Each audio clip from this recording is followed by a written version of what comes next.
بسم اللہ الرحمن الرحیم۔ بخاری شریف کی حدیث نمبر 635۔ حضرت عبداللہ بن ابو قتادہ اپنے والد سے روایت کرتے ہیں کہ جس وقت ہم نبی صلی اللہ علیہ وسلم کے ساتھ نماز پڑھ رہے تھے، اچانک آپ نے لوگوں کی آہٹیں اور آوازیں سنی۔ آپ نے نماز پڑھنے کے بعد فرمایا، تمہیں کیا ہوا تھا؟ انہوں نے کہا، ہم نماز میں ملنے کے لیے جلدی کر رہے تھے۔ آپ صلی اللہ علیہ وسلم نے فرمایا، تم ایسا نہ کرو، جب تم نماز پڑھنے کے لیے آؤ تو تم اطمینان اور سکون کے ساتھ آؤ۔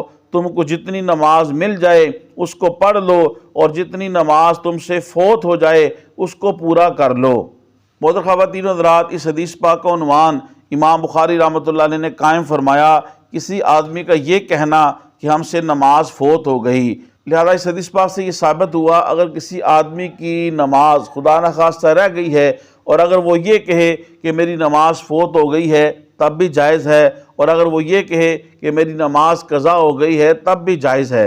اور مزید اس حدیث پاک سے یہ مسئلہ ثابت ہوا کہ جب آدمی نماز باجماعت کے لیے مسجد میں حاضر ہو تو اسے بہت زیادہ جلدی نہیں کرنی چاہیے کہ وضو اس کا ادھورا رہ جائے اور وہ چھلانگیں لگاتا ہوا یا دوڑتا ہوا نماز باجماعت کے اندر شامل ہو، بلکہ اطمینان، سکون اور پروقار طریقے سے ایک درمیانہ روی سے وہ اچھے طریقے سے اپنا وضو کرے اور شائستگی اور آرام سے چلتا ہوا نماز باجماعت کے ساتھ مل جائے۔ پھر جتنی رکعتیں اسے امام صاحب کے ساتھ مل جائیں وہ پڑھ لے، جتنی رکعتیں رہ گئی ہیں وہ امام صاحب کے دونوں طرف سلام پھیرنے کے بعد کھڑا ہو کے بقیہ اپنی نماز کو مکمل کر لے۔